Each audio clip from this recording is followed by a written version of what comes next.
The views expressed in this video are of a significant nature. Some are based on facts and some are based on opinionated facts. Some of these views may offend other viewers. But if you're offended, why are you watching? It's the best in the world, baby.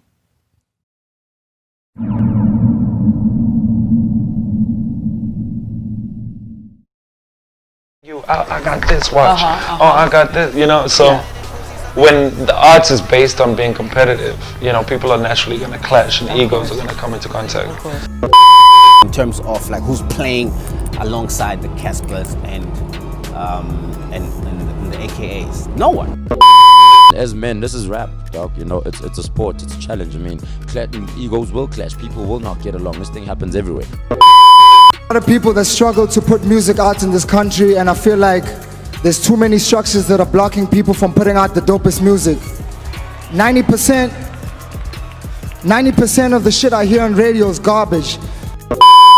I'm getting all the younger artists also just to jump on and fucking have fun, So that's what I was trying to do. And again, it was a little sign of fucking disrespect. So I was like, that's it. That was like the last straw, and I was like, nah, it's a wrap. It's hip hop, it's a sport. If I say I'm better than you and you think you're better than me, we could go at it. And I'm always keen for that.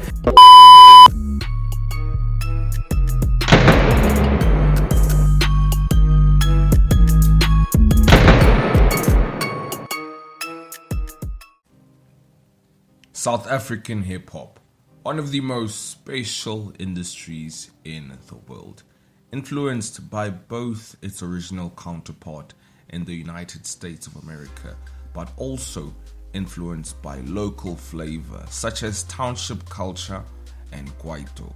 But this piece will be taking a look into the culture and some of the problems we have within it. But before we do that, let us take a few steps back into the golden years of South African hip-hop. Sure, it's hip-hop for life, 2014 was undeniably a great year for South African hip-hop. A lot of people within the industry like to deem this year as the graduation year for South African hip-hop. We saw all the artists that were grinding it out in the 2000s finally come and reach their pinnacle and sit at the thrones that they belong. And we also saw an illustrious amount of OGs become relevant again. Our culture was developing. It was even developing its own DNA, to the point whereby DJs were even involved. DJs such as DJ Dimples, DJ Speedster, DJ Vigilant, DJ Milkshake, DJ Switch, and many more were turning the tables, putting hip-hop in such a strong position. And of course, who cannot forget about this guy?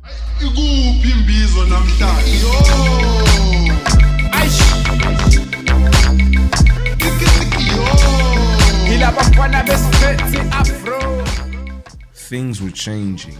Things were looking absolutely bright.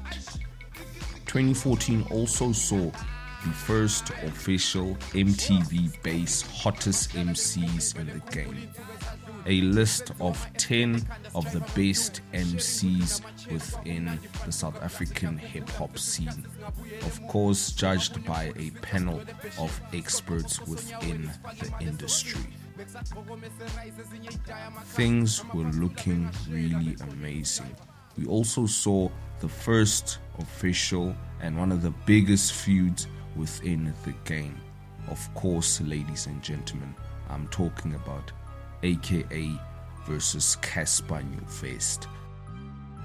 Well, to make a long story short, this is rap music, and rap music is all about, oh, I do this better than you, I got this, watch. Oh, I got this, so when the arts is based on being competitive, people are naturally going to clash and egos are going to come into contact. It's hip hop, it's a sport. If I say I'm better than you and you think you're better than me, we could go at it. And I'm always keen for that. This feud had everything it needed to be a legitimate feud. Two top hitters within the industry. One rooted by the legendary Double HP, and one educated in the world of music through his upbringing. In 2014, we also saw a lot of great MCs releasing classic and timeless bodies of work. Albums such as AKA Levels, Casper Nyovest, Tsolofelo, and of course, who cannot forget about the OGs, Dales with Mandela Money, and of course, KO with the classic Skanda Republic. In the following year of 2015, the culture felt nothing short of expectations. We saw a new array of artists forcing their way in the game. New talent, people that the youth can actually relate to. I'm talking about these guys who came and shook up the game. Believe me, believe me, believe me. We got some hoes that dress like nurses, they all getting freaky. I like it down on a Tuesday, can't wait for the weekend. She smashed all the homies in one night, I hope she don't tweet it. MT totally transforming the sound of South African hip-hop, even coming through with his own sub-genre called African Trap. Man, you should hate yourself. I see ya. Look into a mirror, nigga, rate yourself. I see me. Look at the shit that we doing, motivate yourself. 100. Brace yourself. I done got my motherfucking juice back.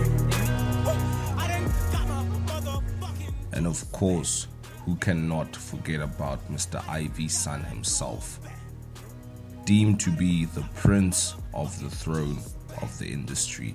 He came in and made a huge impact with songs such as Juice Back receiving a co-sign from international African pop star Davido and local rap sensation Casper Nyovest.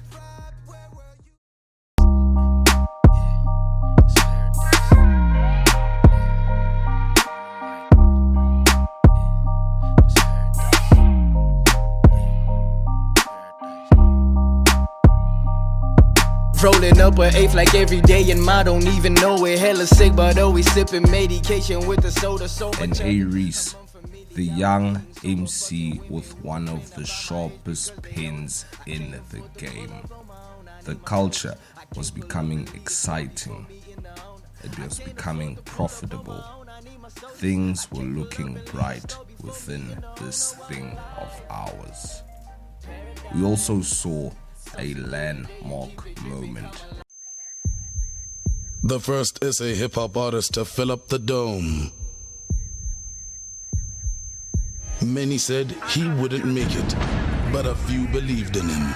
He left everything on stage. Witness the magic that was. Blood, sweat and prayers it took. He made it. On the 31st of October 2015, we saw history in the making. Casper Nyovest would fill up the Ticket Pro Dome in Johannesburg. A 20,000-seater filled to capacity.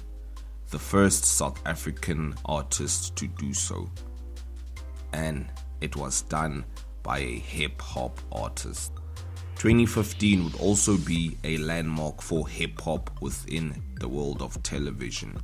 We saw a show that would change the course of South African hip-hop forever. I can't lie, you rap real nice, but you win some and lose some, and that's real life. Exactly. Vuzu is about to wrap it up with the most original hip-hop reality show. Vuzu Hustle, what's up? What's happening? Watch the ultimate wannabe hustlers bust a rhyme for our award-winning superstars. For the first time in my life, I was nervous. AKA The Hustle is on. Toomey from The Volume. People out here trying to make careers. And Cooley Chana. As they search for the newest hip-hop sensation. What's better than that? It's huge, dog. It's a whole lot of hip.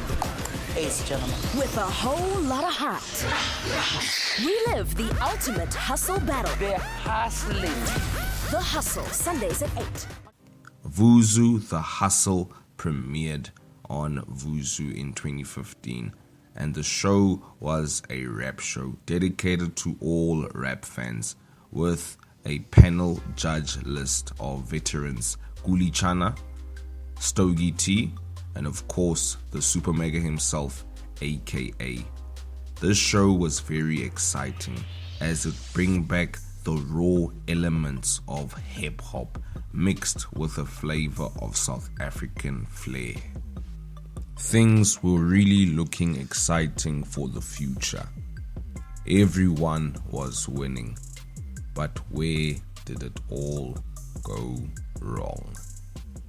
So for a youngster to say fuck all these OGs, fuck you, bitch. I don't give a fuck who you are. I don't give a fuck if I've known you all my life. Fuck you and what you represent. I don't give a fuck. I hate these youngsters. I hate these disrespectful youngsters. And I'm not about that beef shit. Like the next time a motherfucker says some shit about me, for real. Next time a motherfucker says some shit about me, I'm not a North God. Okay, I'm not like Joe South Africa, US bullshit. I'm from a fucking farm, from Mufftown.